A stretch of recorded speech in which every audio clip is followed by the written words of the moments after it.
बांग्लादेश में इसमें अराजकता फैली हुई है, आगजनी हो रही है, हिंसा हो रही है, लूट हो रही है, घर जलाया जा रहा है। प्रधानमंत्री देश छोड़ के भाग गई है।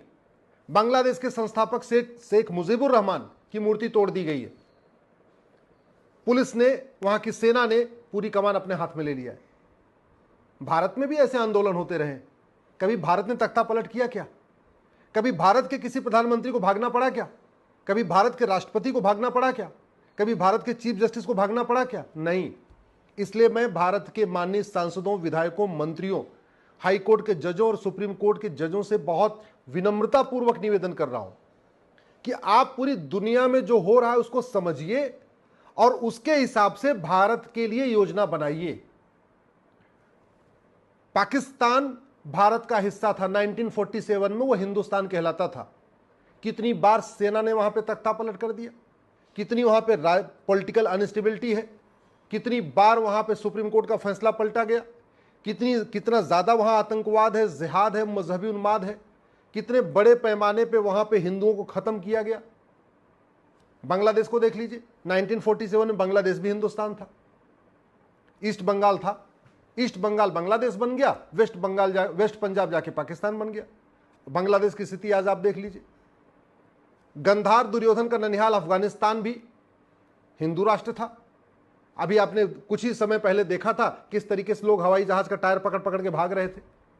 जब वहां पर अराजकता फैली, अशांति फैली, तो राष्ट्रपति छोड़ के भाग गए, आम जनता वहां पिटी, और आज की डेट में अफगानिस्तान में एक आतंकवादी संगठन जिसको तालिबान कहते हैं उसका राज चल रहा है।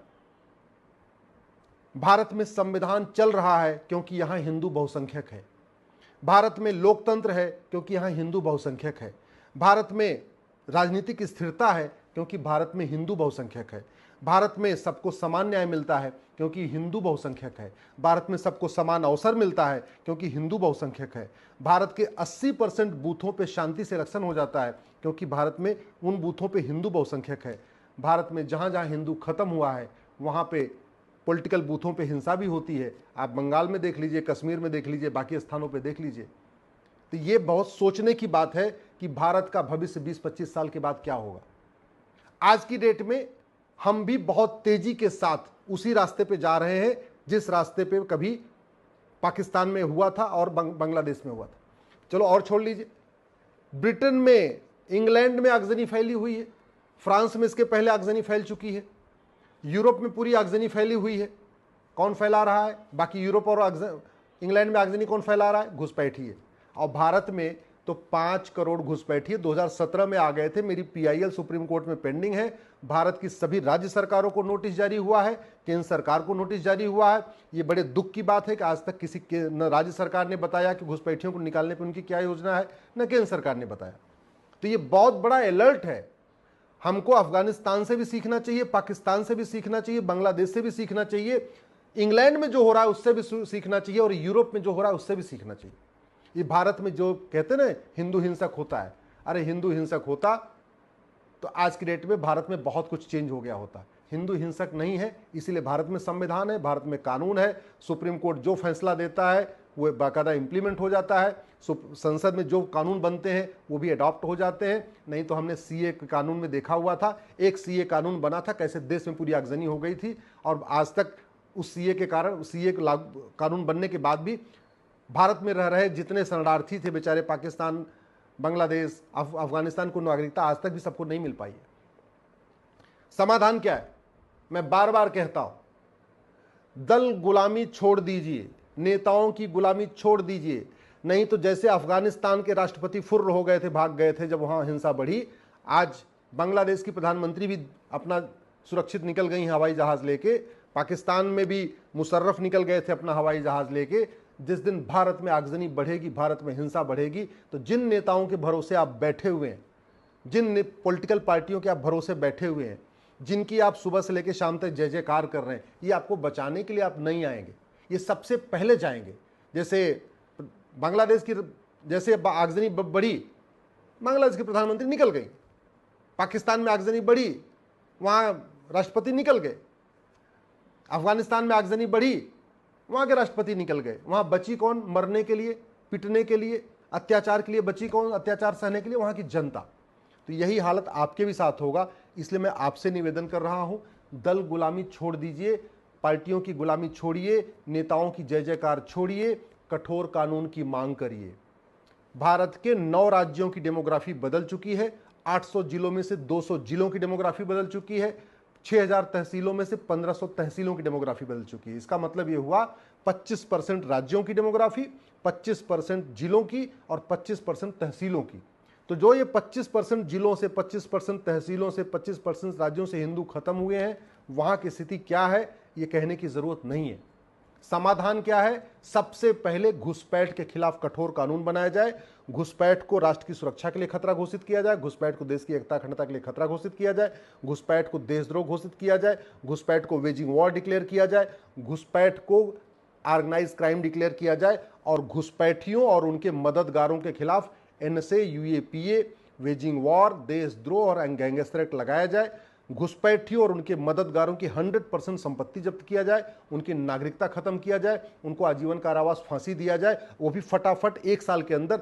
तब जाके घुसपैठी अपने आप भागेंगे। और घुसपैठी नहीं भागे तो लिख के रख लीजिए, जैसे ये अफगानिस्तान में हो रहा है, पाकिस्तान में हो रहा है, इंग्लैंड में हो रहा है, अफगानिस्तान में हो रहा है, ऐसे ही भारत में होगा और ज्यादा से ज्यादा 20 साल के अंदर होगा। 100% होगा, हमारे आपके देखते देखते होगा। अगर भारत को बचाना है, धर्मांतरण को राष्ट्र की सुरक्षा के लिए खतरा घोषित करिए, धर्मांतरण को देश की एकता अखंडता के लिए खतरा घोषित करिए, धर्मांतरण को देशद्रोह घोषित करिए, धर्मांतरण को वेजिंग वॉर डिक्लेयर करिए, धर्मांतरण को ऑर्गेनाइज क्राइम डिक्लेयर करिए और धर्मांतरण कराने वाले मिशनरियों, जिहादियों और उनके मददगारों के खिलाफ एनएसए लगाइए, यूएपीए लगाइए, वेजिंग वॉर की धारा लगाइए, देशद्रोह की धारा लगाइए, गैंगस्टर एक्ट लगाइए। घुसपैठी और उनके मददगारों की 100% संपत्ति जब्त, धर्मांतरण कराने वाले मिशनरियों, जिहादियों की 100% संपत्ति जब्त करिए, धर्मांतरण कराने वाले मिशनरियों, जिहादियों और उनके मददगारों की नागरिकता खत्म करिए, आजीवन कारावास की और फांसी की सजा दीजिए और वो भी 1 साल के अंदर, तब धर्मांतरण रुकेगा। और तीसरा, जनसंख्या नियंत्रण के लिए कठोर कानून बनाइए। हम दो हमारे दो सबके लिए मैंडेटरी करिए। जो हम दो हमारे दो न माने उसकी नागरिकता खत्म करने का प्रावधान करिए। भारत का संविधान इसकी इजाजत देता है। आर्टिकल 11 में लिखा हुआ है कि संसद ऐसा कानून बना सकती है कि नागरिकता कब लेनी है, नागरिकता कब देनी है। तो जैसे वोटर आईडी जब देते हैं तो टर्म्स कंडीशन, भाई 18 साल का हो जाएगा तब वोटर आईडी में, तब वोटर आईडी मिलेगा।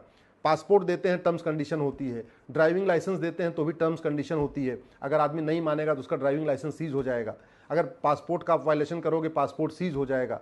हर जो भी हम डॉक्यूमेंट बना के देते हैं उसकी एक टर्म्स कंडीशन होती है। ऐसे ही एक नागरिकता की टर्म्स कंडीशन होगी। अगर भारत में धर्मांतरण करोगे, अगर भारत में हम दो हमारे दो नहीं मानोगे तो आपको भारतीय नहीं माना जाएगा। यही तरीका है। नहीं तो आप याद रखिएगा, अफगानिस्तान हिंदू खत्म, पाकिस्तान हिंदू खत्म, बांग्लादेश हिंदू खत्म, भारत के 9 राज्यों से हिंदू खत्म, भारत के 200 जिलों से हिंदू खत्म, और भारत की 1500 तहसीलों से हिंदू खत्म। भारत के बॉर्डर पे जो 300 तहसीलें हैं उनमें 300 की 300 तहसीलों से हिंदू खत्म हो चुके हैं, पलायन कर चुके हैं, बड़े पैमाने पर पलायन कर रहे हैं। ये नेता जैसे शेख हसीना लंदन जा रही हैं या जहां भी जा रही हैं, ऐसे भारत के नेता भी कोई इटली भाग जाएगा, कोई ऑस्ट्रेलिया भाग जाएगा, कोई लंदन भाग जाएगा। आप जिन नेताओं के भरोसे बैठे हुए हैं, ये सारे नेता या तो लंदन में अपना फार्म हाउस बना चुके हैं या ऑस्ट्रेलिया में अपना फार्म हाउस बना चुके हैं। अलग अलग देशों में जहां जहां इनको सुरक्षित लगता है वहां ये अपना फ्लैट भी खरीद चुके हैं, बंगलो भी बना चुके हैं, फार्म हाउस बना चुके हैं। जिस दिन 20 से 25 साल के बाद भारत में आगजनी होगी, ये पहले निकल जाएंगे, क्योंकि इनको पुलिस पहले अलर्ट दे देगी। पुलिस इनको पहले बता देगी ये होने वाला है, ये चुपचाप निकल जाएंगे और बचोगे आप और हम। जैसे पाकिस्तान में इतनी हिंसा हुई 1947 में, कोई नेता नहीं मारा गया, कौन वहां फंसा? आम जनता। बांग्लादेश में इतनी हिंसा हुई, राष्ट्रपति पहले निकल गया, कोई नेता नहीं मारा गया। प्रधानमंत्री पहले निकल जा रही है, कोई नेता नहीं मारा गया, फंसी है कौन वहां? आम जनता। अफगानिस्तान में राष्ट्रपति पहले निकल गए, कोई नेता नहीं मारा गया, फंसा कौन अफगानिस्तान में? आम जनता। इंग्लैंड में देख लीजिए, जो आगजनी हो रही है, कोई नेता नहीं मारा जा रहा है, आम जनता पिट रही, आम जनता का घर जल रहा है। फ्रांस में देख लीजिए, कोई नेता नहीं मारा गया, आम जनता वहां पिट रही, आम जनता फंसी हुई है। यूरोप में आगजनी हो रही है, कोई नेता नहीं मारा गया है, आम जनता फंसी हुई है। ये कड़वी सच्चाई है। हालांकि इस कड़वी सच्चाई को शायद आप ठीक नहीं समझेंगे, आपको नहीं अच्छा लगेगा, लेकिन ये कड़वी सच्चाई बताना मेरा काम है। समाधान है uniform police code, uniform civil code, uniform judicial code, uniform population code, uniform endowment code. समाधान एक ही है, न कोई विशेष दर्जा किसी को रहे, सबको एक समान मिलाया जाए, रिलीजन के आधार पर जितने कानून हैं इनको खत्म किया जाए, ये माइनॉरिटी मेजॉरिटी का जो खेल है इसको बंद किया जाए, ये मुगलिया जो स्कूल चल रहे हैं भारत में आज भी, जो मदरसे चल रहे हैं इनको बंद किया जाए, अंग्रेजों के द्वारा शुरू किए गए मिशनरी स्कूल बंद किए जाए, भारत में सबके लिए समान शिक्षा हो, समान नागरिक संहिता हो, घुसपैठ के खिलाफ कठोर कानून हो, धर्मांतरण के खिलाफ कठोर कानून हो, जनसंख्या नियंत्रण के लिए कठोर कानून हो। यही समाधान है। नहीं तो याद रखिएगा, जैसे अफगानिस्तान से खत्म हुए, पाकिस्तान से खत्म हुए, बांग्लादेश से खत्म हुए, जैसे बांग्लादेश जल रहा है, ब्रिटेन जल रहा है, अफगानिस्तान जल रहा है, पाकिस्तान जल रहा है, ऐसे ही पूरा भारत जलेगा। और वही दूर नहीं, 20 से 25 साल के अंदर जिन पॉलिटिकल पार्टियों के भरोसे बैठे हैं वो कुछ नहीं करेंगी, जिन नेताओं के भरोसे बैठे हैं वो पहले भारत छोड़ के भाग